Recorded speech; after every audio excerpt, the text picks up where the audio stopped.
میں آپ کے 2 منٹ لینا چاہتا ہوں۔ اے قرآن تیری رحمت کا دیوان نظر آیا، اے قرآن تیری رحمت کا دیوان نظر آیا، آقا تیری صورت تیری سیرت کا عنوان نظر آیا، مازاغ ہیں آنکھیں تو وہ شمس ہے چہرہ، قرآن کے چہرے پہ قرآن نظر پڑھو سبحان اللہ۔ اللہ تعالیٰ مدینہ لے آجے، پڑھو سبحان اللہ۔ اللہ سوڑیا اسی راتی جا کے آرام کریے، خواب اندر مدینے والا آ جائے، پڑھو سبحان اللہ۔ اے قرآن تیری رحمت کا دیوان نظر آیا، آقا تیری صورت تیری سیرت کا عنوان نظر آیا، مازاغ ہیں آنکھیں تو وہ شمس ہے چہرہ، قرآن کے چہرے پہ قرآن نظر آیا۔ تخیل نوٹ کیجئے، میں کہنا چاہتا ہوں ہم نے جو قرآن سنا وہ قرآن بھی اعلیٰ جو ہمارے گھروں میں موجود ہے، وہ قرآن بھی اعلیٰ جو حفاظ اکرام کے سینے میں موجود ہے، وہ قرآن بھی اعلیٰ ہم نے جو قرآن سنے وہ قرآن بھی اعلیٰ جو مدینے کی گلیوں میں چلتا رہا، وہ صاحب قرآن بھی اعلیٰ۔ یہ قرآن بھی اعلیٰ، وہ صاحب قرآن بھی اعلیٰ۔ یہ قرآن بھی برتا، وہ صاحب قرآن بھی عرفہ۔ یہ قرآن بھی بلند، وہ صاحب قرآن بھی بلند۔ جو اسے پڑھے وہ قاری بنے، جو صاحب قرآن سے پڑھے وہ صحابی بنے۔ اے قرآن تیری رحمت کا دیوان نظر آیا، آقا تیری صورت تیری سیرت کا عنوان نظر آیا، مازاغ ہے آنکھیں تو وہ شمس ہے چہرہ، قرآن کے چہرے پہ قرآن نظر آیا۔ آپ کی بھرپور توجہ میں تشریف لاتے ہیں آسمان خطابت کا چمکتا ستارہ، نوجوانوں کی دلوں کی دھڑکن، فیصل آباد کا خوبصورت نام، محترم جناب حضرت مولانا مفتی عبد الرحمن عابد صاحب حافظہ اللہ تعالی۔ نحمده ونصلي ونسلم على رسوله الكريم، اما بعد فاعوذ بالله من الشيطان الرجيم، بسم الله الرحمن الرحيم، ان الذين يتلون كتاب الله واقاموا الصلاة وانفقوا مما رزقناهم سرا وعلانية يرجون تجارة لن تبور۔ یقیناً وہ لوگ جو اللہ کی کتاب کی تلاوت کرتے ہیں اور نماز قائم کرتے ہیں، اور جو کچھ ہم نے انہیں دیا اس میں سے خفیہ اور اعلانیہ اللہ کی راہ میں خرچ کرتے ہیں، وہ ایسی تجارت کی امید رکھتے ہیں جس میں ہرگز گھاٹا نہیں ہوگا۔ ہر قسم کی حمد و ثنا اللہ وحدہ لا شریک کی ذات اقدس کے لیے، بے شمار انگنت لا تعداد درود و سلام سید الاولین والآخرین، امام الانبیاء والمرسلین، خاتم النبیین، رحمت للعالمین، محمد الرسول اللہ صلی اللہ علیہ وسلم کی ذات گرامی کے لیے۔ عزیز بھائیو، آپ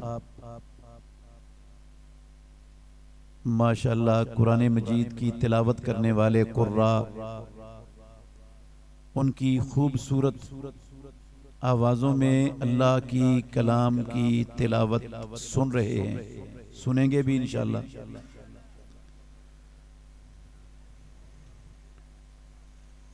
یقیناً ایک مومن کا دل خوبصورت آواز میں قرآن سن کر شاد ہو جاتا ہے، خوش ہو جاتا ہے، کیونکہ یہ اللہ کا پاک کلام ہے۔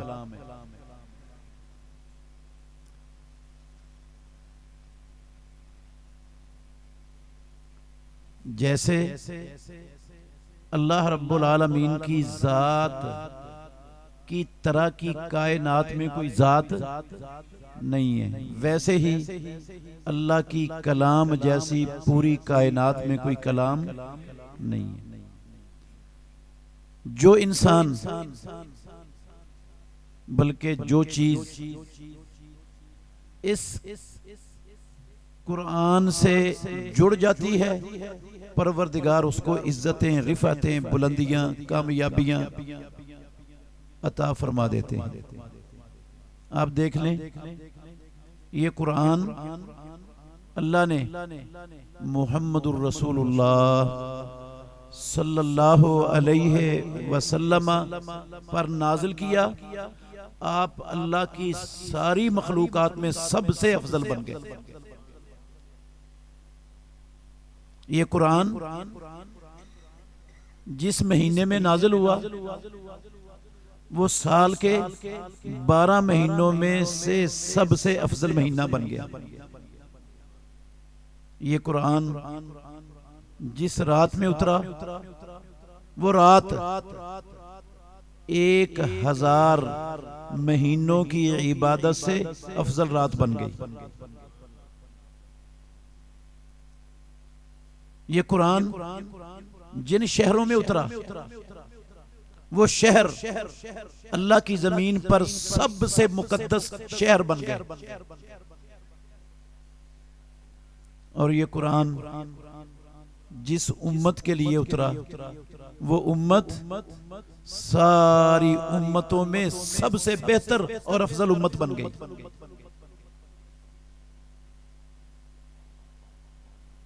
اور اس قرآن کو جس نے اپنے سینے میں محفوظ کر لیا وہ اللہ کی زمین پر سب سے مقدم اور سب سے آگے کھڑا ہونے والا بن گیا۔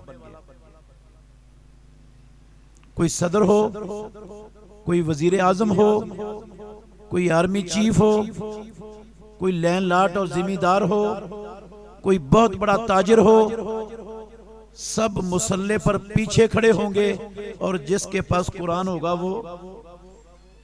وہ سب سے آگے کھڑا ہوگا۔ یہ قرآن ہی وہ واحد کتاب ہے میرے محترم بھائیوں جو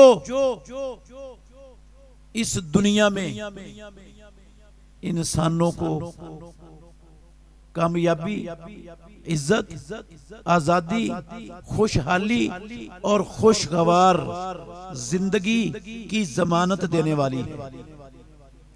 اور یہ قرآن ہی ہے جو نجات کا، انسانوں کی نجات کا واحد ذریعہ ہے قیامت تک آنے والوں کے۔ قیامت والے دن پروردگار قرآن کے قاری سے کہے گا اقرا ورتق فإن منزلتک عند آخر آیت تقرأها۔ قرآن پڑھتے جاؤ، جنت کی سیڑھیاں چڑھتے جاؤ، جہاں تیری آخری آیت قرآن کی ختم ہوگی وہ جنت میں وہ بلند مقام تیرا ہوگا۔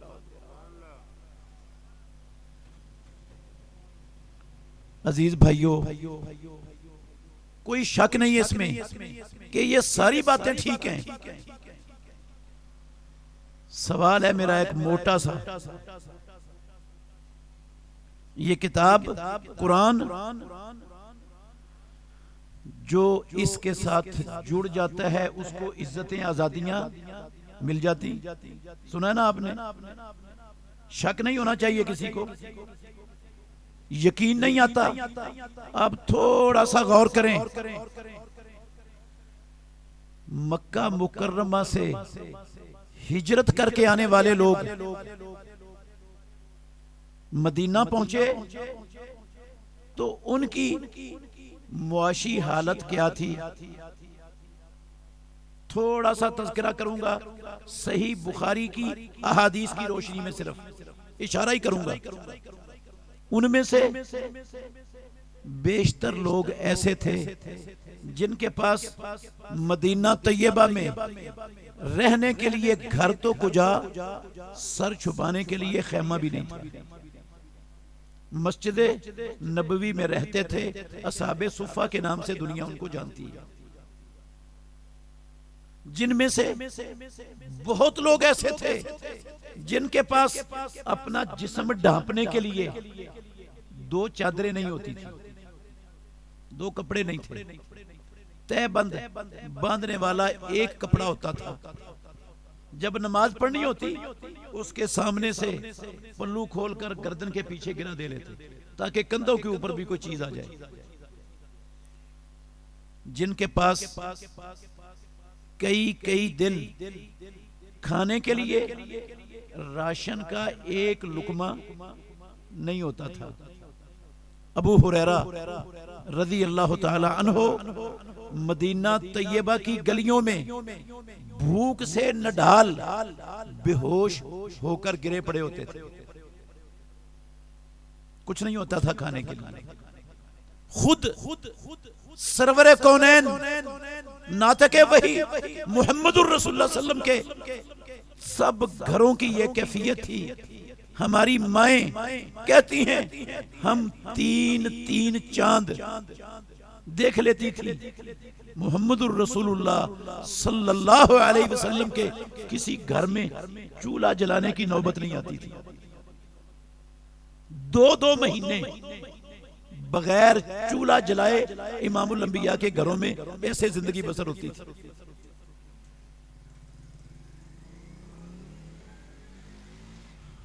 جن کے پاس اپنی میتوں کو کفن دینے کے لیے، شہداء کو کفنانے کے لیے کفن کی 3 چادریں نہیں تھیں، نہیں ہوتی تھی۔ مصعب بن عمیر رضی اللہ عنہ احد میں شہید ہوئے، ان کو کفنانے کے لیے کفن ڈھونڈا گیا، ایک چادر ملی صرف، وہ بھی چھوٹی، اس سے سر ڈھانپتے تو قدم ننگے ہو جاتے، قدموں پر کھینچ کر ڈالتے تو سر ننگا ہو جاتا۔ رسول مکرم صلی اللہ علیہ وسلم سے پوچھا گیا، آپ نے کہا سر پہ چادر ڈال دو، پاؤں پر گھاس وغیرہ ڈال کر ایسے ہی دفن کر دو۔ میرے محترم بھائیوں، جن لوگوں کی یہ کیفیت تھی، توجہ کرنا، جن لوگوں کی یہ کیفیت تھی، میں نے تھوڑا سا صحیح بخاری کے حوالے سے تھوڑا سا نقشہ پیش کیا ہے، انہیں مدینہ طیبہ ہجرت کر کے آئے ہوئے کوئی 100 سال نہیں گزرا، کوئی 77 سال نہیں گزرے، ہمیں پاکستان بنائے ہوئے کتنے سال ہو گئے؟ 77 سال۔ انہیں 50 سال بھی نہیں گزرے تھے مدینے آئے ہوئے، اور میرے بھائیوں توجہ کرنا، 50 سال بھی نہیں گزرے تھے، اللہ نے انہیں عزت سے ہمکنار کر دیا، مشرکین مکہ کے ظلم و ستم سے آزادی عطا فرما دی، اللہ نے انہیں خوشحالی بھی عطا فرما دی۔ ایران سے اونٹوں کی قطاریں غنیمت کے اموالوں سے لدے ہوئے آ رہے ہیں، مسجد نبوی کے صحن میں وہ ڈھیر لگ رہے ہیں اموال کے۔ ابو ہریرہ رضی اللہ عنہ ان ڈھیروں پر کھڑے ہیں اور کہہ رہے ہیں، لوگوں، اللہ نے جو اپنے نبی محمد الرسول اللہ صلی اللہ علیہ وسلم کو زمین کے خزانوں کی چابیاں دی تھی، اللہ کے نبی تو چلے گئے، آج زمین کے خزانے تم مسجد نبوی کے صحن میں ڈھیر لگا رہے ہو، سمیٹ رہے ہو۔ خوشحالی بھی مل گئی، آزادی بھی مل گئی، عزت بھی مل گئی، کامیابی بھی مل گئی۔ صرف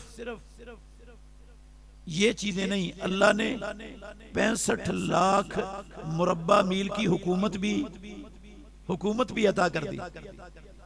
روم اور ایران اس وقت کی سپر طاقتیں، وہ انہیں مدینے والوں کو اللہ کی قسم اپنی زندگیوں کا خراج دینے پر مجبور ہو گئی. اور صرف خلافت نہیں، عزت نہیں، آزادی نہیں، خوشحالی اور کامیابی نہیں، پروردگار نے آسمانوں سے جنت کا سرٹیفکیٹ بھی نازل کر دیا ان کے لیے. کہا رضی اللہ عنہم ورضوا عنہ وأعد لهم جنات تجری تحتها الانہار خالدین فیہا ابدا. اللہ ان پر راضی، وہ اللہ پر راضی. اللہ نے ان کے لیے جنتیں تیار کر دی جن کے نیچے سے نہریں بہ رہی ہیں، جن جنتوں میں وہ ہمیشہ رہیں گے. دنیا بھی مل گئی اور جنت بھی مل گئی. کیا کیا تھا؟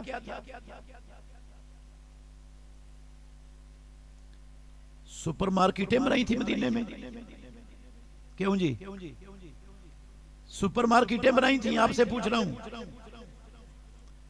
مدینے کی زمینیں وہاں کاشتکاری کر کے کھجوروں کے باغات سے آمدنی حاصل کر کے یہ سب کچھ ملا تھا. کیا مدینے میں احد پہاڑ کے اندر سونا تھا؟ آج بھی ہے. کیا سونا نکال کر یہ سب کچھ ان کو ملا تھا وہاں سے؟ اس زمانے سے لے کر آج تک احد پہاڑ کے سونے کو کسی نے ہاتھ نہیں لگایا، موجود ہے اس میں. سعودی عرب میں پٹرول تیل موجود ہے. کیا تیل حاصل کر کے انہوں نے یہ سب کچھ حاصل کیا تھا؟ چلیں یہ بتا دیں، کیا انہوں نے کالج، یونیورسٹیاں، ٹیکنیکل انسٹیٹیوٹ، ان کے ذریعے یہ سب خوشحالی، کامیابی، عزت، آزادی، جنت حاصل کی تھی؟ کیا انہوں نے یہودیوں سے سود پر قرضے لے کر خوشحالی تک پہنچے تھے، آزادی تک پہنچے تھے؟ کیا کیا تھا؟ فیصل آباد والوں، میں چیلنج کر رہا ہوں، کوئی مائی کا لال آئے، مجھے ان لوگوں کا جو مکہ چھوڑ کر مدینے آئے تھے، جن کی معاشی حالت انتہائی کمزور تھی، 50 سالوں سے کم عرصے میں جس سورس نے ان کو خوشحال، آزاد، عزت، کامیاب، حکومت، جنت سے سرفراز کر دیا، وہ سورس کیا تھا؟ میں اللہ کے گھر میں بیٹھا ہوں، ایک ہی سورس تھا، وہ تھا اللہ رب العالمین کا یہ قرآن. ابھی دلیل دوں گا، میرے منہ کی بات نہیں ہے. وہ کیا تھا؟ رب کا یہ کچھ نہیں تھا ان کے پاس قرآن کے سوا. انہوں نے قرآن کو پڑھا، قرآن سے تعلق کو جوڑا. اللہ نے انہیں آزادی بھی دی، عزت بھی دی، کامیابی بھی دی، خوشحالی بھی دی اور خلافت بھی دی. پروردگار نے جنت کا سرٹیفکیٹ بھی دے دیا. سوال یہ پیدا ہوتا ہے کہ ان کو تو سب کچھ مل گیا، قرآن کو تو ہم بھی مانتے ہیں، قرآن کو تو ہم بھی پڑھتے ہیں، قرآن سے تو ہم بھی محبت کرتے ہیں، قرآن کو تو ہم بھی اللہ کی پاک مقدس کلام مانتے ہیں، چومتے بھی ہیں، آنکھوں سے بھی لگاتے ہیں، سینوں سے بھی لگاتے ہیں. تو پھر یہ سب کچھ ہمیں کیوں نہیں ملا 77 سالوں میں؟ اور 77 سالوں میں نہیں، مسلمان پوری دنیا میں 5 درجن کے قریب مسلمانوں کی حکومتیں ہیں. کتنی؟ 5 درجن کے قریب حکومتیں ہیں. ان حکومتوں کو وہ آزادی، وہ عزت، وہ کامیابی، وہ خوشحالی، وہ ساری دنیا کی خلافت کیوں نہیں ملی؟ سب تو قرآن کو مانتے ہیں، سب تو قرآن کو پڑھتے ہیں، سب تو قرآن سے محبت کرتے ہیں. کیوں نہیں ملا؟ ہمیں کیوں نہیں ملا؟ ان کو کیوں ملا تھا؟ سنو میرے بھائیوں، سمجھنے والی بات ہے. اگر آپ سمجھ جائیں گے ساری زندگی انشاءاللہ فائدہ اٹھائیں گے اگر یاد کر لو گے تو. انہوں نے قرآن کریم کو اس طرح پڑھا تھا جس طرح پڑھنے کے لیے اللہ نے قرآن اتارا تھا. انہوں نے قرآن کو اس طرح پڑھا تھا جس طرح پڑھنے کے لیے اللہ نے قرآن اتارا تھا. اور آج 5 درجن مسلمان حکومتوں نے 2 ارب لا الہ الا اللہ محمد الرسول اللہ پڑھنے والوں نے اللہ کی قسم قرآن کو اس طرح پڑھا ہی نہیں جس طرح پڑھنے کے لیے رب نے قرآن اتارا تھا. ان کے پڑھنے میں اور آج کے مسلمانوں کے پڑھنے میں زمین اور آسمان کا فرق ہے.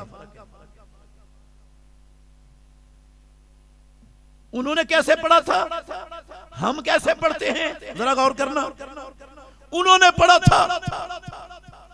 ابو عبد الرحمن السلمی تابعی ہیں جلیل القدر، وہ کہتے ہیں ہمیں ان لوگوں نے قرآن پڑھایا جنہوں نے قرآن خاتم النبیین امام الانبیاء محمد الرسول اللہ صلی اللہ علیہ وسلم سے ڈائریکٹ پڑھا تھا، بغیر واسطے کے پڑھا تھا. جن کے استاد امام الانبیاء تھے، جنہوں نے قرآن امام الانبیاء سے پڑھا تھا. ہم نے ان لوگوں سے قرآن پڑھا. عثمان بن عفان، عبداللہ ابن مسعود اور بھی صحابہ کا نام لیا. کہتے ہیں کنا نقرأ العشر الآیات، ہم قرآن کی 10 آیتیں پڑھتے تھے. ہمیں ہمارے استاد صحابہ قرآن کی 10 آیتیں پڑھاتے تھے. لا نتجاوزها، 10 آیتیں پڑھ کر ہم آگے چلتے ہی نہیں تھے. 11ویں آیت نہیں شروع کرتے تھے. حتی نعلم ما فیہا، جب تک ان 10 آیتوں میں ہمارے خالق و مالک پالنہار پروردگار رب العالمین نے جو پیغام اپنے بندوں کو بھیجا ہے، جب تک ہم وہ پیغام جان نہیں لیتے تھے، سمجھ نہیں لیتے تھے، اس وقت تک اگلی آیت شروع. 10 آیتیں پڑھی، ان کے لفظ یاد کیے، پھر ان کا معنی سمجھا، اس میں رب کے پیغام کو سمجھا کہ اللہ نے کیا حلال کیا ہے، کیا حرام کیا ہے. اللہ نے تجارت کے اصول کیا بیان کیے، سیاست کے اصول کیا بیان کیے، معاشرت کے تعلیم کے اصول کیا رب نے اتارے ہیں، ماں باپ کے حقوق کیا بتائے ہیں، اولاد کے حقوق کیا ہیں، زوجین کے ایک دوسرے پر حقوق کیا ہیں، رشتہ داروں ہمسایوں کے حقوق کیا ہیں، حکمران رعایا کے حقوق کیا ہیں. جب تک جو پیغام ہمارا مالک اپنے بندوں کو ان 10 آیتوں میں دینا چاہتا تھا، جب تک ہم اس پیغام کو سمجھ نہیں لیتے تھے، وَنَعْمَلَ عَلَيْهَا، اور سمجھ کر اس پر عمل نہیں کر لیتے تھے، ہم آگے والی 10 آیتیں پڑھتے ہی نہیں تھے. پہلے لفظ سیکھے، پھر ان کا معنی سمجھا، پھر ان پر ان کے مطابق عقیدہ بنایا، اس کے مطابق عمل بنایا. جب تینوں چیزیں مکمل ہو گئیں، پھر آگے والی 10 آیتیں پڑھنی شروع کر دی. میرے محترم بھائیوں، آپ مجھے دیانتداری سے بتائیں، آج 5 درجن مسلمان حکومتوں میں کہیں کسی حکومت میں 2 ارب کلمہ پڑھنے والے مسلمانوں میں کہیں قرآن مجید کی یہ والی تلاوت موجود ہے؟ کیوں جی؟ آپ کو نہیں پتا، میں آپ کو بتاتا ہوں. یہ والی تلاوت اللہ کی قسم دنیا میں کہیں بھی موجود نہیں، کہیں بھی موجود. کون سی تلاوت موجود ہے؟ کون سی تلاوت ہے دنیا میں مسلمانوں کے پاس؟ میاں مٹھو والی. کون سی تلاوت؟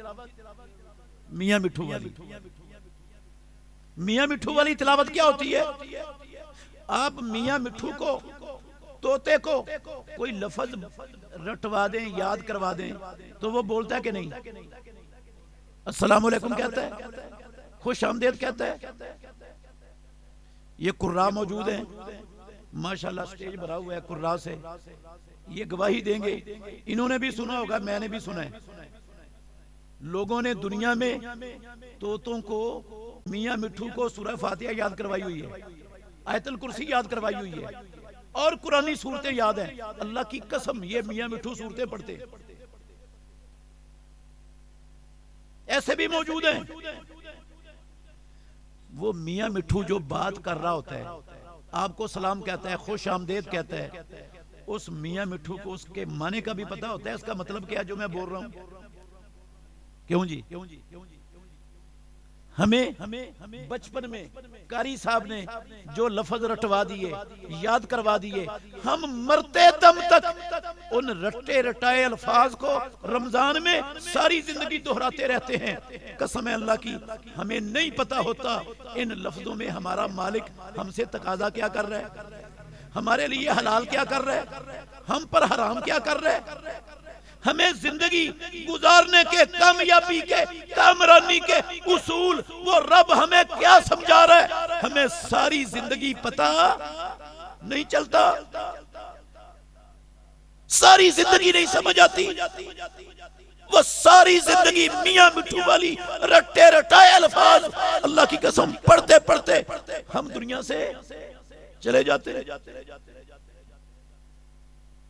ہاں کچھ لوگ ملیں گے, چند لوگ, ناراض نہیں ہونا, چند لوگ ملیں گے, اکثریت کی یہ حالت ہے. اور میں اگر یہ کہوں نا تو یہ بھی مبالغہ نہیں ہوگا. آج وہ دور آ گیا ہے, قسم ہے مجھے پروردگار کی, یہ وہ زمانہ وہ دور ہے. 70% ہمارے معاشرے کے سکولوں میں, کالجوں میں, یونیورسٹیوں میں بڑے بڑے تعلیم یافتہ, بڑے بڑے حکومتی مناصب عہدوں پر فائز, اللہ کی قسم اٹھا کے کہتا ہوں آج وہ میاں مٹھو والی قرآن کی تلاوت بھی کرنے سے آزاد آ چکے ہیں. ان کو میاں مٹھو والی قرآن بھی تلاوت بھی کرنی نہیں آتی. وہ قرآن کا ایک صفحہ نہیں پڑھ سکتے, ایک صفحہ نہیں پڑھنا آتا. 70% ہندوؤں, یہودیوں, عیسائیوں, کمیونسٹوں, بدھ متوں کو نہیں, اللہ کی قسم مسلمان کہلانے والوں کو, اہل حدیث اہل سنت کہلانے والوں کو, عاشقان رسول, غلامان مصطفیٰ, صدقے واری قربان کے نعرے لگانے والوں کو ایک صفحہ قرآن کا میاں مٹھو والی تلاوت والا بھی پڑھنا اللہ کی قسم نہیں آتا. 70% کو میں دعوے سے کہتا ہوں. وہ میاں مٹھو والی تلاوت بھی گئی. اب کون سی تلاوت رہ گئی؟ فیس بک کی. کون سی تلاوت ہوتی ہے اب ہمارے گھروں میں؟ فیس بک. قرآن کی تلاوت ختم ہو گئی. اب ہر بندہ فیس بک کی تلاوت کر رہا ہے. دکان پہ بیٹھا ہے فیس بک کی تلاوت ہو رہی ہے, سکول میں ہے فیس بک کی تلاوت ہو رہی ہے, کسی جگہ پہ بیٹھا ہے فیس بک چلا رہا ہے, یوٹیوب چلا رہا ہے, ٹک ٹاک کی تلاوت ہو رہی ہے. قرآن کی تلاوت ہمارے گھروں سے, میں اللہ کی قسم اٹھا کے کہتا ہوں لوگ مسجدوں میں بھی جاتے ہیں تو وہاں ٹک ٹاک اور وہ فیس بک اور یوٹیوب استعمال کر رہے ہوتے ہیں.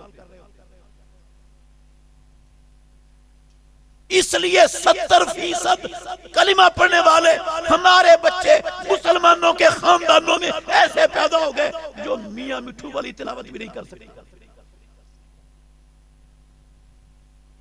اور جو 30% لوگ, 30% بہت زیادہ ہیں, میں نہیں مانتا, جو 5% لوگ قرآن کا ترجمہ پڑھتے ہیں نا, یہ مدارس میں, دینی مدارس میں قرآن کا ترجمہ پڑھایا جاتا ہے. بعض مساجد میں ترجمہ قرآن کی کلاسیں ہوتی ہیں.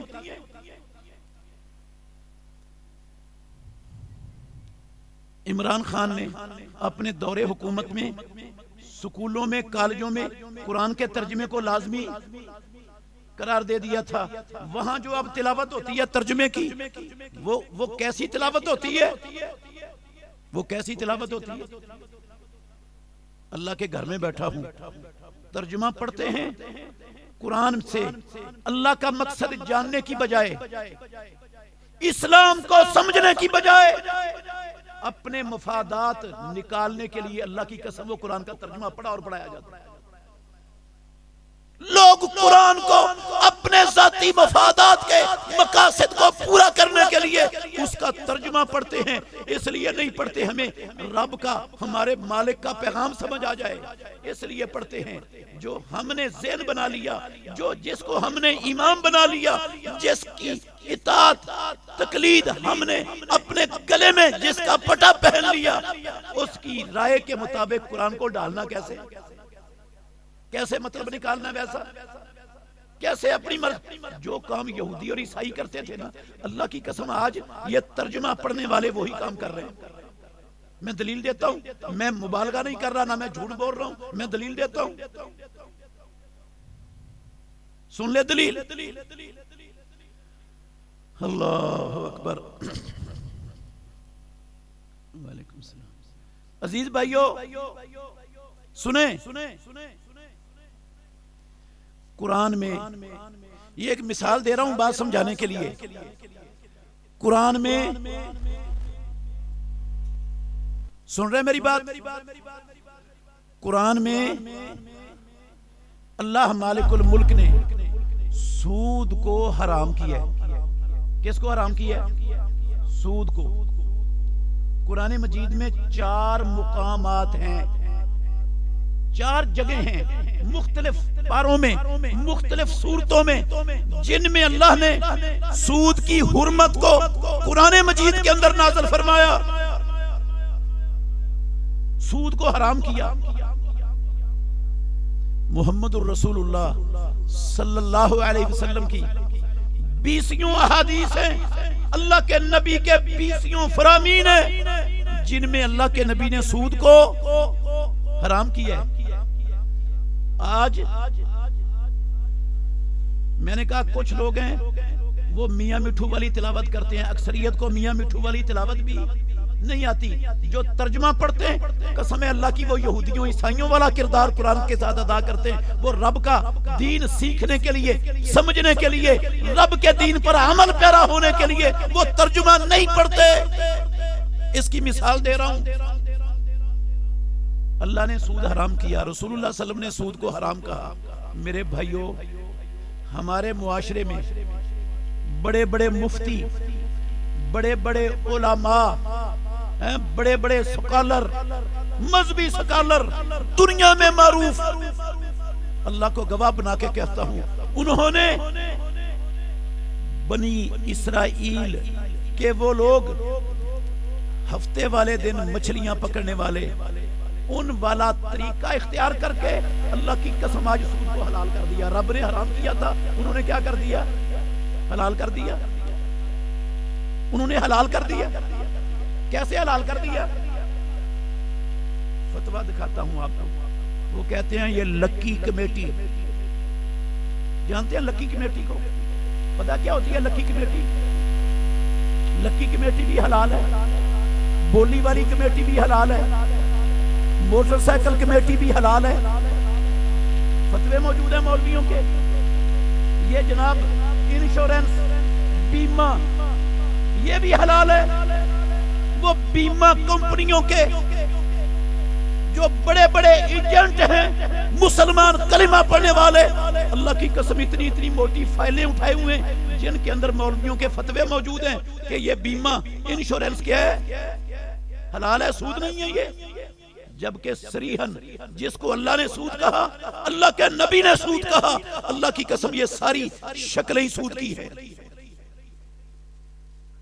اور یہ آج کل ایک نیا ورژن آیا ہے اسلامی بینکنگ کا.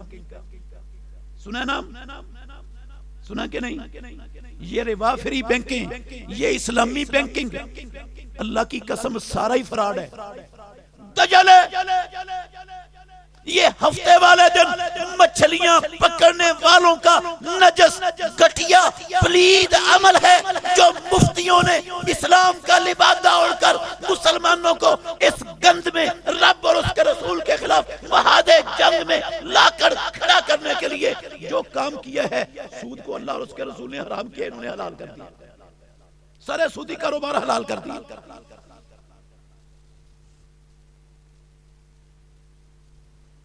کرتے کیا ہیں یہ بینکوں میں؟ ان اسلامی بینکوں میں کیا کاروبار ہوتے ہیں؟ ایک چھوٹی سی مثال دوں گا. میرے پاس ایک تاجر آیا کراچی کا، ادھر فیصل آباد میں، مرکز خیبر میں. جمعے کے بعد کہتا ہے میرے کچھ سوال آتے ہیں میں آپ سے پوچھنا چاہتا ہوں. میں نے کہا جی پوچھیں. ہمارا ایک فیصل آباد کا تاجر بھی اس کے ساتھ تھا. اس نے کہا کہ یہ جو اسلامی بینکنگ ہے اس کی کیا شریعت؟ میں نے کہا سب فراڈ ہے، دجل ہے، سودی کاروبار ہے، کوئی اسلام کے مطابق نہیں ہے، کوئی ربا فری نہیں، جھوٹ بولتے ہیں جو کہتے ہیں ربا فری ہے۔ کہتا ہے جناب میں زندہ بیٹھا ہوں آپ کے سامنے، میں نے خود کاروبار کیا ہے، سننا میرے بھائیوں، میں نے اسلامی بینک کے ساتھ، اس نے کہا الفلاح بینک کی اسلامی کھڑکی سے میں نے کاروبار کیا ہے۔ کچھ بینک اسلامی بن گئے، دوسرے بینکوں نے اسلامی کھڑکیاں کھول لی، اسلامی کاروبار ہو رہا ہے۔ اچھا جی میں نے کیا کاروبار کیا بھائی جان آپ نے؟ کہتا ہے میں فیکٹری کا مالک ہوں، پیسے میرے پاس نہیں تھے، میں نے بینک سے کہا مجھے یہ خام مال چاہیے، اتنے لاکھ کا خام مال مجھے چاہیے۔ بینک نے میرے ساتھ معاہدہ کیا اور خام مال مجھے دے دیا۔ معاہدہ یہ ہوا کہ 3 سالوں میں یہ پیسے آپ نے اس طرح قسط وار واپس کرنے ہیں، 3 سال۔ اور یہ وہ کہتے ہیں یہ ہم آپ کو قرضہ نہیں دے رہے، ہم کیا کر رہے ہیں؟ آپ کے ساتھ کاروبار کر رہے ہیں۔ غور کرنا میرے بھائیوں، کہتے ہیں ہم آپ کے ساتھ کاروبار کر رہے ہیں، اس کو مزاربت کہتے ہیں اسلام میں، یہ مزاربت کا کاروبار ہو رہا ہے۔ اچھا جی اسلام ہم نے جو واپس لینا ہے نا، دیا آپ کو 10 لاکھ ہے، لینا ہم نے 13 لاکھ ہے یا 15 لاکھ ہے، وہ طے ہو گیا ہے۔ اور یہ جو اوپر لینا ہے وہ کیا ہے؟ انٹریسٹ نہیں ہے، وہ منافع ہے۔ وہ کیا لینا ہے ہم نے؟ منافع لینا ہے۔ کہتا میں نے ان سے معاہدہ کر لیا، یہ طے ہو گیا، تحریر ہو گئی، میں نے پیسے لے لیے، وہ خام مال آ گیا میرے پاس، خام مال لے کے دیا، پیسے نہیں میں نے لیے۔ اللہ کی قدرت، کہتا میرا سارے کا سارا نقصان ہو گیا، سارے پیسے ڈوب گئے۔ توجہ کریں میرے بھائیوں، کہتا سارے پیسے ڈوب گئے۔ کہتا پھر جو معاہدہ ہوا تھا نا، اس معاہدے کے مطابق میں نے 3 سالوں میں وہ قسطوں کے حساب سے ان کے پیسے واپس کیے، انہوں نے مجھے پریشان نہیں کیا۔ تو یہ اسلامی کاروبار نہیں؟ میں نے کہا بھائی جان یہی تو سعودی کاروبار ہے جو کر کے آئے ہو آپ۔ اسلامی کاروبار یہ تھا، آپ محنت کر رہے تھے، بینک پیسے انویسٹ کر رہا تھا۔ جب ایک بندہ محنت کر رہا ہو، دوسرے کے پیسے ہوں، وہ اپنے منافع کی ریشو طے کر لیتے ہیں کہ جتنا منافع آئے گا، تمام اخراجات نکالنے کے بعد اتنے پرسنٹ آپ کا اور اتنے پرسنٹ میرا، منافع اس ریشو پر تقسیم ہو جاتا ہے۔ اگر اللہ نہ کرے نقصان ہو جاتا ہے کاروبار میں، تو پیسے والے کے پیسے ڈوب گئے اور محنت والے کی محنت ڈوب گئی۔ اسلام میں اس کو مزاربت کہتے ہیں، یہ مزاربت ہے۔ اور یہ جو پیسے اس نے لگائے، تو نے محنت کی، تیری محنت بھی گئی اور سارے پیسے بھی تو ان کو واپس کر رہے، یہ کون سا اسلامی؟ یہ تو سودی کاروبار ہو گیا، یہ تو ظلم کیا بینک نے تیرے اوپر۔ یہ اسلامی، یہ والے کاروبار، یہ بھیڑ، یہ اللہ کی قسم، یہ دشمن، یہ یہود و نصارہ کے ایجنٹ اسلام کے نام پر یہ کھیل کھیل رہے ہیں مسلمانوں کے ساتھ۔ اب دیکھ لیں یہودیوں عیسائیوں نے کیا کیا تھا اپنی کتابوں کے ساتھ، یہی کچھ کیا تھا نا۔ کوئی لفظی تحریف کی، کوئی مانوی تحریف کی اپنی کتابوں میں، وہی کام مسلمانوں نے کیا۔ ترجمہ پڑھا، اس لیے نہیں پڑھا کہ سود کو حرام کرنا ہے، اللہ کی قسم اس لیے پڑھا سود کو حلال کن ہیلوں سے، کن بہانوں سے کرنا ہے، وہ حلال کر لیا۔ رب کا قرآن معطل ہو گیا۔ اللہ نے قرآن میں کہا تھا وَاعْتَصِمُوا بِحَبْلِ اللَّهِ جَمِيعًا وَلَا تَفَرَّقُوا۔ اور کلمہ پڑھنے والوں، اللہ کو رب ماننے والوں، محمد الرسول اللہ صلی اللہ علیہ وسلم کے امتی کہلانے والوں، وَاعْتَصِمُوا بِحَبْلِ اللَّهِ جَمِيعًا وَلَا تَفَرَّقُوا۔ اللہ کے دین کو، قرآن کو، سنت کو، اسلام کو، رب کی وحی کو مضبوطی سے تھام لو، فرقوں میں مت بٹو۔ اسلام میں فرقوں میں بٹنے کی گنجائش نہیں ہے۔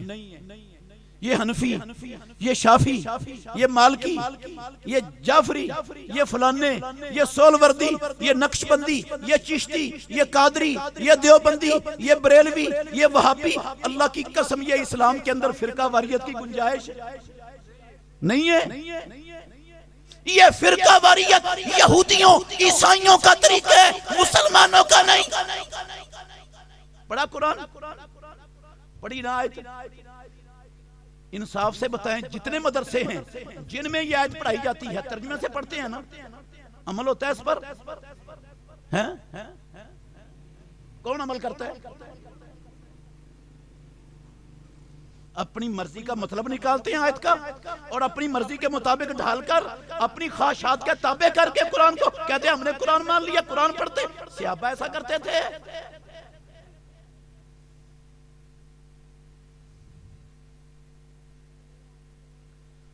اللہ اکبر۔ اسلام کیا ہے؟ میری بات کا نام نہیں، آپ میں سے کسی کی بات کا نام اسلام نہیں۔ اللہ کی قسم اسلام ابو بکر صدیق، عمر فاروق رضی اللہ عنہم، عثمان غنی، علی المرتضی، کعبے کے رب کی قسم ہے ان کی بات کا نام بھی اسلام نہیں ہے۔ اسلام نام ہے اللہ کی وحی کا جو اللہ نے محمد الرسول اللہ صلی اللہ علیہ وسلم پر نازل کی، ایک قرآن کی شکل اور دوسری شکل ہے محمد الرسول اللہ صلی اللہ علیہ وسلم کی سنت اور حدیث۔ ان دو چیزوں کا نام کیا ہے؟ اسلام۔ صدیق اکبر رضی اللہ تعالیٰ عنہ، ہمارا ایمان ہے اللہ کی زمین پر آسمان کے نیچے نبیوں کے بعد اولاد آدم میں اللہ کی قسم ابو بکر جیسا عظیم افضل انسان نہ کسی ماں نے جنا نہ قیامت تک جنے گی۔ نبیوں کے بعد اولاد آدم میں سب سے افضل ہستی کون ہے؟ ابو بکر صدیق رضی اللہ عنہ۔ ان کے پاس ایک نانی آئی، دادی آئی، میرا پوتا فوت ہو گیا، صحیح بخاری میں ہے، کتنا حصہ ہے اس کی وراثت میں سے میرا؟ کہا تیرے لیے کچھ نہیں ہے، تجھے نہیں کچھ ملتا۔ میں نے قرآن پر غور کیا، نہیں ہے تیرے لیے قرآن میں کچھ، دادی کا کوئی ذکر نہیں۔ بی بی چلی گئی۔ ابو بکر صدیق رضی اللہ عنہ کو شک تھا، انہوں نے صحابہ سے مشورہ کیا، دو صحابہ نے بتایا کہ رسول اللہ صلی اللہ علیہ وسلم نے جب فوت ہونے والے کی ماں موجود نہ ہو تو جو ماں کا حصہ ہے وہ کس کو مل جاتا ہے؟ دادی کو۔ وہ اس کو اللہ کے نبی نے ایک بڑا چھے دیا ہے۔ اب صدیق اکبر خلیفۃ رسول اللہ، عشرہ مبشرہ میں سے ایک، فیصلہ کر چکے تھے، امیر المومنین، امیر خلیفۃ المسلمین، خلیفۃ رسول اللہ، فیصلہ صادر کر چکے تھے، کچھ نہیں ہے تیرے لیے۔ جب صحابہ نے بتایا اللہ کے نبی نے تو چھٹا دی ہے، کہا عورت کو بلاؤ۔ عورت کو بلایا۔ کس کو بلایا؟ عورت کو بلایا۔ کہا لا کے سودو سن، تیرے لیے ایک بڑا چھے ہے، مجھے پہلے دین کا، اسلام کا، اللہ کے نبی کے فیصلے کا پتہ، میرا فیصلہ ٹھیک ہے، میں ابو بکر ہوں، امیر المومنین ہوں، خلیفۃ رسول اللہ ہوں، میں عشرہ مبشرہ میں سے ایک ہوں، میں اللہ کی مخلوق میں اولاد آدم میں نبیوں کے بعد سب سے فضیلت والا ہوں، لیکن میرا فیصلہ دین نہیں ہے، میرا فیصلہ نہیں چلتا۔ دین اللہ کے نبی کی زندگی میں مکمل ہو گیا، وہ قرآن و حدیث کی شکل میں امام الانبیاء نے کہا ترکتو فیکم امرئی، اور کائنات کے لوگوں میں محمد دو چیزیں تمہیں چھوڑ کے جا رہا ہوں، لن تضلوا ما تمسکتم بہما، جب تک ان دونوں کو پکڑے رکھو گے کبھی بھی بھٹکو گے، گمراہ نہیں ہوگے۔ کتاب اللہ و سنتی، ایک اللہ کی کتاب ہے اور دوسری میری سنت اور حدیث ہے، یہ دو چیزیں وہی ہیں اللہ کی، یہ ہے اسلام۔ جب صدیق اکبر خلیفۃ رسول اللہ کا فیصلہ اسلام نہیں، میرا فتویٰ، کسی شیخ الحدیث، کسی مفتی، کسی محدث، کسی امام کی رائے وہ اسلام بن جائے گی؟ فاروق اعظم کی نہیں بن سکتی، بعد والوں کی بن جائے گی۔ اگر ایک طرف رب کا قرآن اور نبی کا فرمان ہو، میں اس کے مقابلے میں کسی بڑے کی، بڑے ہم سب بڑوں کی عزت کرتے ہیں، اللہ کی قسم، اللہ کو گواہ بنا کے کہتا ہوں، ہم چاروں اماموں کی عزت کرتے ہیں، چاروں اماموں کا احترام کرتے ہیں، چاروں اماموں کی درجات بلندی کے لیے دعائیں بھی اللہ سے مانگتے ہیں، لیکن ان کے ہر فتوے کو اسلام نہیں سمجھتے، ان کا ہر فتویٰ اسلام نہیں ہے۔ اسلام وہ ہے جو آسمانوں والے رب نے اپنے آخری نبی کی زندگی میں مکمل کر دیا، جس میں ایک ذرے کے کروڑ میں حصے کے برابر کوئی کسر نہیں چھوڑی۔ بعد والے لوگوں کی باتیں اسلام نہیں۔ تو وَاعْتَصِمُوا بِحَبْلِ اللَّهِ، حبل اللہ سے مراد ہے اسلام، اللہ کی وحی، اللہ کا دین، اس کو پکڑ لو۔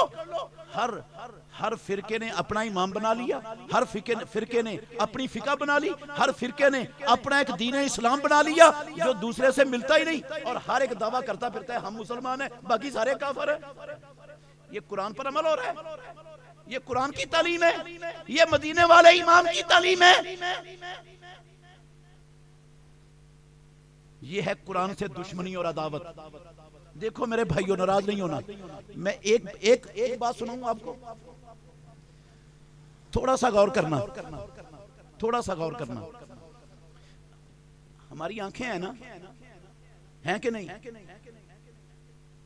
ان آنکھوں کو کہاں استعمال کرنا ہے اور کہاں نہیں کرنا، کون سی چیز ان آنکھوں سے دیکھنی ہے اور کون سی چیز نہیں دیکھنی۔ پیدا کرنے والے کی قسم قرآن میں لکھا ہوا ہے، قرآن میں لکھا ہوا ہے۔ 2 ارب کلمہ پڑھنے والے، کیا انہوں نے قرآن کے اس حکم کو مان لیا؟ جس چیز کو دیکھنا رب نے حرام کیا تھا ان سے ان کی نظریں جھک گئیں۔ کتنے لوگ ہیں، کتنے ہمارے معاشرے میں قرآن پر عمل کرنے والے؟ کان میں اللہ نے سماعت کی قوت رکھی ہے، سننے کی۔ اللہ نے بتایا ہے کان کہاں استعمال کرنا ہے، کون سی چیز سننی ہے اس کان سے اور کون سی چیز نہیں سننی۔ کیا ہمارے کان اور میرے بھائیوں کیا اللہ کے قرآن کے مطابق سنتے ہیں؟ قرآن کے مطابق ڈال لیے ہم نے اپنے کانوں کو؟ ہمارے ملک کے دفاتر میں، مسلمانوں کا ملک ہے پاکستان، ایسا ہی ہے نا؟ ہمارے ملک کے دفاتر میں رشوت کے بغیر کوئی کام ہو جاتا ہے؟ یہ رشوت لینے کا رب نے قرآن میں حکم دیا ہے۔ آپ کے ملک میں آپ کے گھر کے استعمال کی کوئی چیز بغیر ملاوٹ کے آپ کو مل جاتی ہے آسانی سے؟ خالص دودھ ملتا ہے ہر ایک کو؟ کیا ملتا ہے؟ پانی والا کسی زمانے میں ملتا تھا بزرگوں، وہ زمانہ ختم ہو گیا ہے، اب دودھ ہوتا ہی نہیں ہے، وہ کیمیکل ہوتا ہے سارا۔ ایسے درندے اللہ کی قسم کلمہ پڑھنے والے بھیڑیے کتے ایسے پیدا ہو چکے، وہ ٹینکروں کے ٹینکر دودھ کے نام پر کیمیکل کھولتے ہیں، اور وہ کتے لوگوں کو، مسلمانوں کو دودھ کے نام پر کیمیکل پلا کر دودھ کے پیسے لے رہے ہیں۔ یہ قرآن پر عمل ہو رہا ہے۔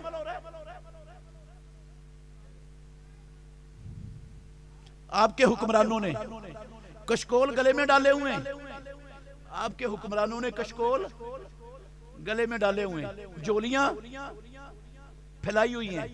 کیا کر رہے ہیں؟ کبھی ورلڈ بینک کے دروازے پر، کبھی امریکہ بدماش کی دہلیز پر، کبھی UN سلامتی کونسل کے مسٹنڈوں کے پاس، اور کبھی IMF کے دہشت گرد انسان نما کتوں کے پاس۔ ہمارا ملک پاکستان ڈیفالٹر ہونے لگا ہے، ہمارا بیڑا غرق ہونے لگا ہے۔ 77 سالوں سے تمہارے ڈالروں کے ٹکڑوں پر پلنے والے تمہارے اصلی پالتو بھوکے مرنے لگے ہیں۔ اپنے اصلی پالتو کو پہچان کر چند ٹکڑے ڈالروں کے سود پر ڈال دو، ورنہ ہمارا ملک ڈیفالٹر ہو جائے گا۔ بھیک مانگتے پھر رہے ہیں کہ نہیں؟ ہاں پھر رہے ہیں۔ رب نے سود کو حرام کیا تھا، یہ بھیک مانگتے پھر رہے ہیں۔ اور وہ IMF والے، آپ کو بھی پتہ ہے، میں بھی جانتا ہوں، ساری دنیا جانتی، بچہ اب سمجھنے لگ گیا ہمارے معاشرے میں، وہ کتے اللہ کی قسم ان حکمرانوں سے غیر انسانی، غیر اخلاقی شرطیں منواتے ہیں۔ جب یہ ان کی غیر انسانی، غیر اخلاقی شرطیں مان لیتے ہیں، وہ $1 کے ٹکڑوں کی قسط دینے کا وعدہ کر لیتے ہیں، اور آپ کے ملک کا وزیر اعظم کہتا ہے پاکستانیوں مبارک ہو، ہمارے رب نے ہمیں $1 کے ٹکڑا دینے کا وعدہ، ایک قسط کا وعدہ ہو گیا ہم سے۔ اللہ نے سود حرام کیا، نبی نے سود حرام کیا، قرآن نے حرام کیا، اور یہ سود مانگتے پھرتے ہیں ساری دنیا سے۔ محمد الرسول اللہ صلی اللہ علیہ وسلم 10,000 کا لشکر آیا تھا، 10,000 کا لشکر، قسم اللہ کی مدینے کی اینٹ سے اینٹ بجانا چاہتا تھا، 10,000 کا لشکر تھا، یہودیوں نے اندر سے معاہدہ توڑ دیا۔ مسلمانوں کی صفوں میں 700 مسلمان تھے، صرف مسلمانوں کی صفوں میں منافقین طرح طرح کے شوشے چھوڑنے شروع ہو گئے۔ قرآن میں رب نے نقشہ کھینچا ہے، وَإِذْ جَاءُوكُم مِّن فَوْقِكُمْ وَمِنْ أَسْفَلَ مِنْكُمْ وَإِذْ زَاغَتِ الْأَبْصَارُ وَبَلَغَتِ الْقُلُوبُ الْحَنَاجِرَ وَتَظُنُّونَ بِاللَّهِ الظُّنُونَ۔ آنکھیں ٹیڑھی ہو گئی، جانیں ہنسلیوں کو آ گئی، ہر طرف سے دشمنوں نے گھیر لیا، یہودیوں نے معاہدہ توڑ دیا، 10,000 کا لشکر باہر ہے اور منافق بھی طرح طرح کی باتیں چھوڑ رہے ہیں۔ ایسی صورتحال میں اور میرے بھائیوں، جس نبی کا میں نے اور آپ نے کلمہ پڑھا ہے، جس نبی پر رب نے قرآن اتارا ہے، اس نبی کا کردار کیا تھا؟ اس نبی کے پیٹ پر اللہ کی قسم 2 پتھر بندھے ہوئے تھے، صحابہ کے پیٹ پر پتھر بندھے ہوئے تھے۔ ساری دنیا مٹانا چاہتی ہے مدینے کو صفحہ ہستی سے، اینٹ سے اینٹ بجانے کے لیے آ چکی ہے۔ 700 لوگ ہیں، خندقیں کھود کے بیٹھے ہوئے ہیں، پیٹوں پر پتھر بندھے ہوئے ہیں، کھانے کے لیے کچھ نہیں ہے ان کے پاس۔ انہوں نے کہا بھوکے مر جائیں گے، 1 روپیہ یہودیوں سے سود پر قرضے کا لینا گوارا نہیں کریں گے۔ شرم نہیں آتی ان بغیرتوں کو اس پاک نبی کا نام اپنی گندی پلید نجس زبانوں پر لیتے ہوئے؟ حیا نہیں آتی ان بغیرتوں کو؟ کس نبی کے امتی ہیں؟ کس قرآن کو ماننے والے ہیں؟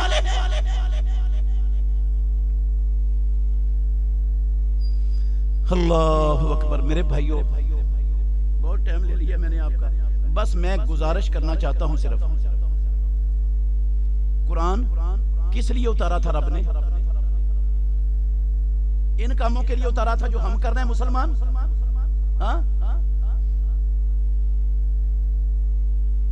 فلسطین میں 50,000 کے قریب بے گناہ بچے، عورتیں، بوڑھے، اللہ کی قسم ان کو گاجر مولی کی طرح کاٹ کے پھینک دیا۔ 50,000 سے زیادہ لوگ بے گناہ قتل ہو گئے۔ 2 ارب مسلمانوں نے، 5 درجن حکومتوں نے کیا کردار ادا کیا؟ محمد الرسول اللہ صلی اللہ علیہ وسلم، 1 بچی قتل ہوئی تھی مدینے میں، صحیح بخاری میں ہے، مدینے میں 1 بچی کو یہودی نے قتل کیا تھا۔ پیدا کرنے والے کی قسم، یہودی پکڑا، جرم ثابت ہو گیا۔ اللہ کے نبی نے کہا جیسے اس نے بچی کو کچلا تھا نا سارے اس کا 2 پتھروں میں، اسی طرح یہودی کا سر کچل دو۔ کچل دیا گیا یہودی کا سر۔ مسلمانوں کی تعداد تھوڑی تھی، یہودیوں کی تعداد زیادہ تھی۔ مسلمان ہجرت کر کے آئے تھے، وہ مالدار تھے، زمیندار تھے، بغات والے تھے، تاجر تھے بڑے بڑے، پرواہ نہیں کی۔ رب کا حکم آ گیا تھا، بدلہ لیا ہے۔ 50,000 مسلمان قتل ہو گئے، کسی کو توفیق 1 مسلمان کے بدلہ لینے کی؟ رب نے کہا تھا وَمَا لَكُمْ لَا تُقَاتِلُونَ فِي سَبِيلِ اللَّهِ وَالْمُسْتَضْعَفِينَ مِنَ الرِّجَالِ وَالنِّسَاءِ وَالْوِلْدَانِ۔ لولے ہو، لنگڑے ہو، اندھے ہو، اپاہج ہو، کیا مسئلہ تمہیں؟ کیوں نہیں نکلتے؟ تمہارے نبی کی ساری مدنی زندگی وہ خطرات کے اندر گزر گئی، قرآن پر عمل کرتے ہوئے، قرآن پر عمل کرتے ہوئے خطرات میں گزر گئی۔ سر پھٹا، اللہ کی قسم، امام الانبیاء کا سر پھٹا، خود ٹوٹا آپ کے سر پہ، رخسار پہ خود کی کڑیاں چبھی، دانت شہید ہوا، ہونٹ پھٹا، لہو لہان ہو کر بے ہوش ہو کر گر پڑے، 70 صحابہ کٹ گئے، ساری زندگی خطرات میں گزار دی۔ آج ہم بڑے عاشق ہیں، بڑے غلام ہیں، بڑے صدقے واری ہیں، اور بڑے جناب نبی کی آمد پر، پیدائش پر بڑے جشن مناتے ہیں۔ ہم سے بڑا کوئی عاشق پیدا ہی نہیں ہوا دنیا میں۔ شرم نہیں آتی نبی کا نام لیتے ہوئے؟ نبی کا کردار کیا تھا؟ اور تم 77 سالوں سے امریکہ کے تلوے چاٹ رہے ہو، بے غیرتو، پلیدو، تم نبی کا نام لیتے ہو، ان گندی پلید امریکہ کے تلوے چاٹنے والی نجس زبانوں سے۔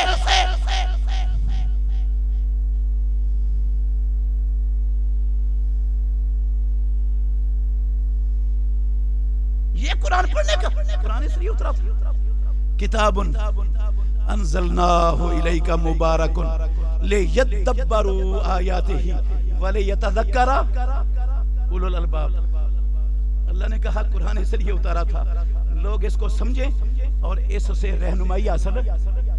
قرآن میں لکھا ہے رب نے اِنَّ هَذَا الْقُرْآنَ يَهْدِي لِلَّتِي هِيَ أَقْوَمُ۔ سیاست میں، معیشت میں، معاشرت میں، سماج میں، تعلیم میں، اللہ کی قسم زندگی کے ہر قدم پر سب سے زیادہ سیدھی راہ اگر دکھاتا ہے تو کون؟ قرآن۔ غلط ہے رب کی بات؟ 2 ارب مسلمان کہتے ہیں سب سے سیدھی راہ کون دکھاتا ہے؟ امریکہ۔ وہ رب کہتا ہے قرآن دکھاتا ہے، مسلمان کیا کہتے ہیں؟ امریکہ سب سے سیدھی راہ دکھاتا ہے۔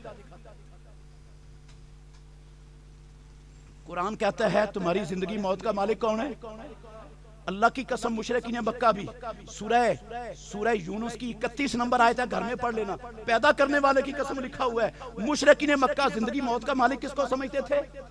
اللہ کو۔ اور آپ کے حکمران کس کو سمجھتے ہیں؟ سنا آپ نے؟ یاد ہے کہ نہیں؟ آپ کا ایک وفاقی وزیر بکواس کرتا رہا، وہ کہتا تھا ہم امریکہ کے وینٹیلیٹر پر زندہ ہیں، امریکہ نے وینٹیلیٹر اٹھا لیا، پاکستانیوں سے سارے مر جائیں گے۔ ہماری زندگی موت کس کے ہاتھ میں؟ امریکہ کے ہاتھ میں۔ اور یہ کتے اللہ کی قسم جا جا کے IMF سے غیر انسانی شرطیں مان کر اس سے سود کی جو قسطیں لیتے ہیں، کیا کرتے ہیں یہ؟ رازق اپنا اللہ کو نہیں سمجھتے، رازق کس کو سمجھتے؟ قسم ہے اللہ کی، مشرکین مکہ ابو جہل، ابو لہب اینڈ کمپنی اپنا رازق کس کو سمجھتے تھے؟ ان کا داتا کون تھا؟ قرآن میں لکھا ہوا ہے، میں نے نہیں کہا۔ 31 نمبر آیت ہے سورہ بقرہ، سورہ یونس کی گھر میں جا کے پڑھ لینا۔ قُلْ مَنْ يَرْزُقُكُم مِّنَ السَّمَاءِ وَالْأَرْضِ۔ اے محمد ان سے کہہ دو، یہ ابو جہل اینڈ کمپنی سے، آسمانوں زمینوں سے تمہیں رزق داتا کون ہے؟ تمہارا رزق دینے والا؟ وہ کہتے تھے اللہ دیتا ہے۔ ان کا رازق اللہ تھا، ان کا رازق کون ہے؟ IMF، امریکہ، امریکہ کی لونڈیاں۔ کیا کدھر ہے قرآن پر عمل؟ کون کر رہا ہے؟ ناراض نہیں ہونا۔ نبی صلی اللہ علیہ وسلم زیادہ خوبصورت ہیں یا یہ امریکی صدر یہ زیادہ خوبصورت ہیں؟ صحیح بتانا۔ مجھے قسم ہے پیدا کرنے والے پروردگار کی، محمد الرسول اللہ صلی اللہ علیہ وسلم نے پوری نبوی زندگی داڑھی کا ایک بال کہیں سے نہیں کاٹا، نہ مونڈیا نہ کاٹی۔ وہ داڑھی رکھ کر خوبصورت تھے، اور اللہ کے نبی کا حکم ہے واف اللحا، ارخ اللحا، اوف اللحا، اوجز اللحا، معاف کر دو، جیسی رب نے اگائی ہے اس کو ویسی رہنے دو۔ اللہ کے نبی نے ساری زندگی ایک بال، صرف محمد الرسول اللہ نہیں، قسم اٹھا کے کہہ سکتا ہوں آدم علیہ السلام سے لے کر امام الانبیاء تک اللہ کی قسم ایک نبی نہیں تھا جو داڑھی منڈا اور داڑھی کٹا ہوتا۔ ہم ہیں عاشق، غلام، صدقے واری، قربان، لیکن نبی کی شکل پسند، شکل پسند ہی نہیں، نبی کی شکل کافروں کی پسند ہے۔ کیا عشق ہے، کیا محبت، کیا مانا نبی کو، کیا عمل کیا قرآن پر؟ نبی کی بات اپنی بات ہوتی ہے یا قرآن اللہ کی بات ہوتی ہے؟ نبی کی بات اپنی نہیں، نبی کی بات کس کی بات ہوتی ہے؟ کہاں لکھا ہوا ہے؟ قرآن میں وَمَن يُطِعِ الرَّسُولَ فَقَدْ أَطَاعَ اللَّهَ۔ اللہ کہتے ہیں جو محمد صلی اللہ علیہ وسلم کی اطاعت کرتا ہے وہ اللہ کی اطاعت کرتا ہے، کیونکہ محمد اپنی مرضی سے وَمَا يَنْطِقُ عَنِ الْهَوَىٰ إِنْ هُوَ إِلَّا وَحْيٌ يُوحَىٰ، وہ اللہ کی وحی کے سوا بولتا ہی نہیں، وہ اللہ کی وحی ہے۔ ہم نے کیا مانا ہے قرآن کو، کیا عمل کیا ہے قرآن پر آج تک؟